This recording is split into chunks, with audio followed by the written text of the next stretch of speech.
अगर कोई देशभक्त होगा तो वो महात्मा गांधी को गाली देगा। आप बताइए, आप महात्मा गांधी को क्या मानते हैं? तो किसी पे अगर एक दो केसेज गलती से लग जाए तो उसको गलती कहते हैं। 12-12 केस आपको लगता है किसी पे गलती से लग जाएगा?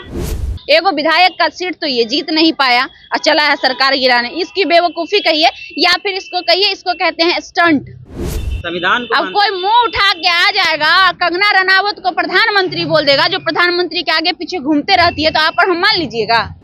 उसकी औकात नहीं थी सांसद को टारगेट करने की, नाम लेने की। उसकी औकात नहीं थी एक विधायक को बोलने की। उसकी औकात नहीं थी एक ठेकेदार को बोलने की। कब आपने देखा है कि वो नाम लेके बोला है?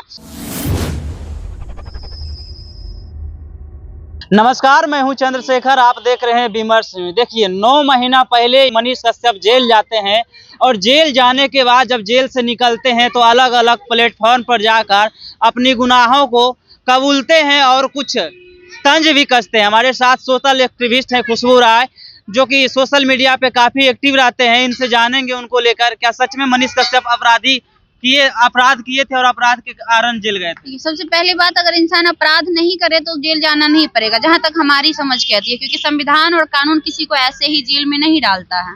और रह गई बात अपराध सिद्ध होने की और नहीं सिद्ध होने की, तो किसी पे अगर एक दो केसेज गलती से लग जाए तो उसको गलती कहते हैं। 12-12 केस आपको लगता है किसी पे गलती से लग जाएगा? लेकिन वो तो अपने आप को देशभक्त कहते हैं। एक बात बताइए, अगर कोई देशभक्त होगा तो वो महात्मा गांधी को गाली देगा। आप बताइए, आप महात्मा गांधी को क्या मानते हैं? हम तो राष्ट्रपिता मानते हैं, आप भी मानते होंगे। और हमारे राष्ट्रपिता को अगर कोई गाली दे, यानी कि देश के राष्ट्रपिता को, जिसको पूरा भारतवर्ष राष्ट्रपिता मानता हो, उसको अगर कोई गाली दे तो कहीं से भी देशभक्ति के लायक वो इंसान होगा? हमको नहीं लगता है। लेकिन वो अलग अलग प्लेटफॉर्म पर वो जाके कह रहे हैं कि हमें साजिश के तहत फंसाया गया, क्योंकि 5000 वीडियो हम बनाया, जिसमें 4000 बीजेपी और बीजेपी शासित राज्यों में बनाया है। उस समय मेरे ऊपर कार्रवाई नहीं किया गया, मेरा गलेठा नहीं पकड़ा गया, लेकिन इनकी जो सरकार है हमारे ऊपर सिर्फ कार्रवाई किया गया। सबसे बड़ी बात, वो जो 4000 वीडियो वो बनाया था, आप हमें एक वीडियो दिखा दीजिए जिसमें उसने सुशील मोदी का नाम लिया हो, उप मुख्यमंत्री रहे थे वो। आप हमें एक वीडियो बता दीजिए जिसमें वो तारकेश्वर प्रसाद उप मुख्यमंत्री बने थे 15 में जब चुनाव जीता था, तो जिसका नाम वो लिया हो। आप हमें एक वीडियो बता दीजिए जिसमें उसने कहा हो, रेणु देवी को कहा हो जो उप मुख्यमंत्री रही थी, श्री सुशील मोदी को कहा हो, या फिर कोई भी वीडियो उठा के दिखा दीजिए।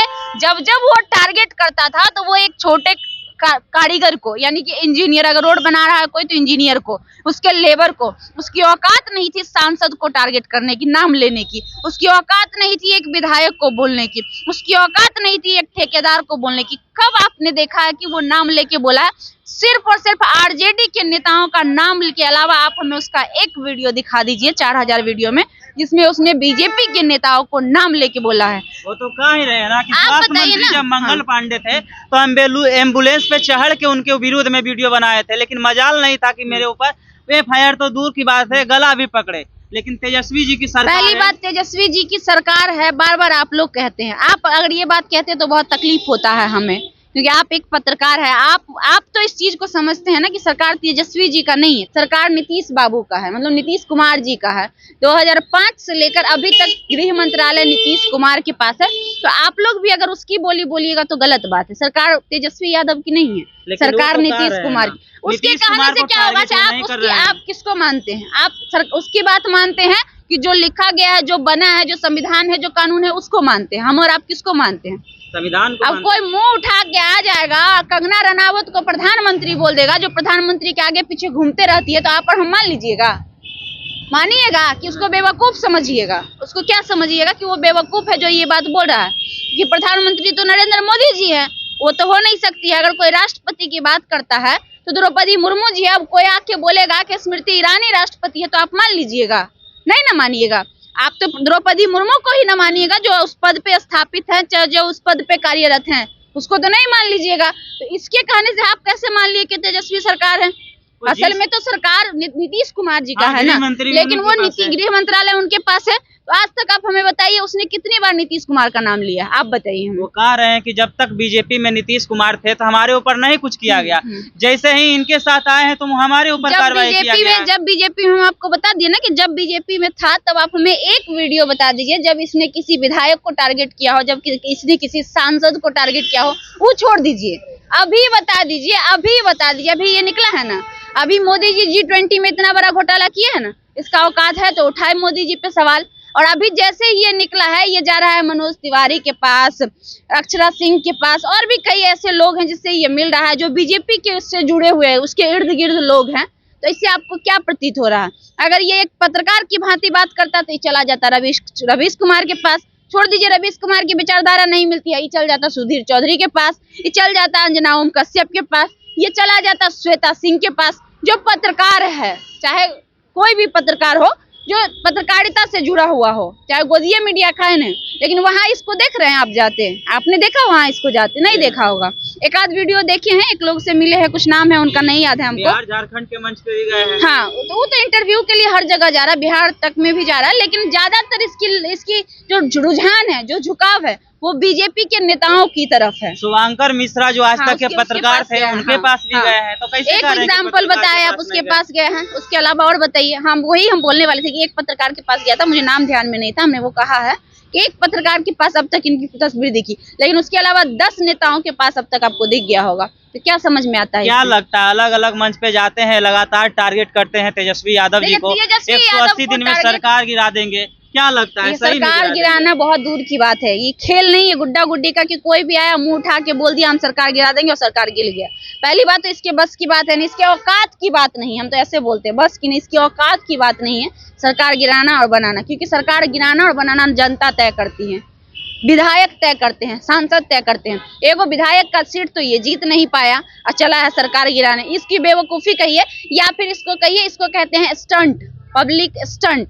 जब इंसान को कुछ करना, कुछ वायरल होना रहता है, चाहे कुछ करना होता है, तो एक बड़ा आदमी का चेहरा लेता है और उसके बारे में बोलता है कि हम ऐसा कर देंगे। तो ये पब्लिक स्टंट है जिसको ये इस्तेमाल कर रहा है। बार बार तेजस्वी को नाम लेने से इसको लग रहा है कि हमको टीआरपी मिलेगा, इसलिए ये ऐसा कर रहा है। कायम है, कह रहे हैं कि अभी तो निकले हैं तो सरकार हिला दिए हैं, अब सरकार भी गिरा देंगे। ये सरकार हिलाया, बोल तो रहे हैं। लल्लन सिंह को ये कितना जानता है? लल्लन सिंह को ये कितना जानता है? ये सरकार हिलाया है। रह गई बात बिहार की सरकार की, तो बिहार की सरकार हमेशा हिलती डोलती रहती है। ये पहली बार नहीं हुआ कि इसके आने से हिल गया, इससे पहले 8 बार नीतीश कुमार मुख्यमंत्री का शपथ ले चुके हैं, आप जान रहे हैं ना। तो इसके आने से कैसे हिल गया और आप मान लिए? ये तो बोलेगा ही, सिंपल सी बात है, इसको तो मौका चाहिए, कोई भी छोटा सा मौका चाहिए। अब ये जबरदस्ती बोल रहा है कि तेजस्वी हमको फंसाए, जबकि ऐसा दूर दूर तक नहीं है। गृह मंत्रालय नीतीश कुमार के पास है, इसको जेल में भेजा गया था तमिलनाडु के कारण, बिहार के कारण ये गया भी नहीं था। उसके पहले इसके ही क्षेत्र के जो चनपटिया विधानसभा के जो विधायक हैं, वो वाला केस में इसका कुर्की जब्ती हुआ था। SBI में बैंक मैनेजर के साथ जो बदतमीजी किया था, उसकी वजह से इसका कुर्की जब्ती हुआ था। तो दूर दूर तक तेजस्वी का कहीं कोई रोल नहीं है, लेकिन फिर भी ये जानबूझ के तेजस्वी को इसलिए पॉइंट आउट कर रहा है क्योंकि वो पब्लिक स्टंट कर रहा है कि बार बार हम इसका नाम लेंगे तो इसके जो समर्थक है वो हमें जान जाएंगे, तो थोड़ा बहुत टीआरपी मिल जाएगा और कुछ नहीं। आखिरी सवाल रहा, आप हमेशा मनीष कश्यप को अभी तक अपराधी मानते आ रहे हैं, लेकिन वो हम नहीं मानते हैं, ये कोर्ट मानता है। लेकिन जिस मंच पे वो जा रहे हैं वो कह रहे हैं कि हम फौजी के बेटा है, फौजी के पोता अच्छा, एक है। बात बताइए, अगर हमारे पिता बहुत अच्छे काम किए और हम गलत करेंगे तो इसका मतलब ये थोड़ी ना कि हम अच्छे इंसान हो गए, ये कोई जरूरी नहीं ना है। एक व्यक्ति रिक्शा चलाता है, उसका बेटा IAS बन जाता है, आदमी क्या बोलता है, देखो बाप रिक्शा चला रहा था और बेटा IAS बन गया। और एक IAS का बेटा क्रिमिनल बन जाता है, उसको लोग क्या बोलता है कि देखो बाप IAS था, बेटा कितना खराब निकला। तो ये कोई जरूरी नहीं है कि किसी के पिता अगर अच्छे हैं तो उसका बेटा भी अच्छा होगा और किसी के पिता अगर बुरे हैं तो उसका बच्चा भी बुरा होगा, ये जरूरी नहीं है। ये डिपेंड करता है आपके चीजों पे, आपके कर्म पे, और आप जैसा कर्म करेंगे वैसा सुनने को मिलेगा। आप आज अगर किसी को चारा चोर का बेटा कह रहे हैं तो कल को आपको भी, आपके बच्चों को भी कोई देशद्रोही का बेटा बोल सकता है। ये हम नहीं कह रहे हैं, जैसा आप बोल रहे हैं, जैसा आप बोइएगा ना, काटना भी आपको वैसा ही पड़ेगा। तो सबसे पहले किसी को कुछ बोलने से पहले 4 बार इंसान को सोच लेना चाहिए। आप देशद्रोह की बात कर रहे हैं, लेकिन वो कह रहे हैं कि कोर्ट ने इन्हें से हटाया, लेकिन लगा तो बता, हरकत था ना देशद्रोही, ठीक है मान लिया नहीं निकला देशद्रोही, हरकत किया ना देशद्रोही वाला, NSA और किसी पे क्यों नहीं लगा, उसी पे क्यों लगा? बार बार हम कह रहे हैं कि वो नहीं लगा, लेकिन हरकत किया तब न लगा उस पे। अगर वो हरकत नहीं करता देशद्रोही वाला, आपको शुरू में ही एग्जाम्पल दिए कि महात्मा गांधी को गाली देने वाला देशभक्त कैसे हो सकता है महाराज? आप राष्ट्रपिता मानते हैं ना, हम राष्ट्रपिता मानते हैं, पूरी आवाम राष्ट्रपिता मानती है ना, और किसी के राष्ट्रपिता को कोई गाली दे आप उसको देशभक्त कैसे मान सकते हैं? हम नहीं मानते हैं उसको देशभक्त। चलिए, तो ये हमारे साथ खुशबू राय थे जो सोशल एक्टिविस्ट हैं, सोशल मीडिया पे अपनी बातों को बखूबी तरीके से रखते हैं और स्पष्टता के साथ रखते हैं। बाकी बात इस वीडियो के माध्यम से आप क्या प्रतिक्रिया है कमेंट बॉक्स में जरूर दें। धन्यवाद।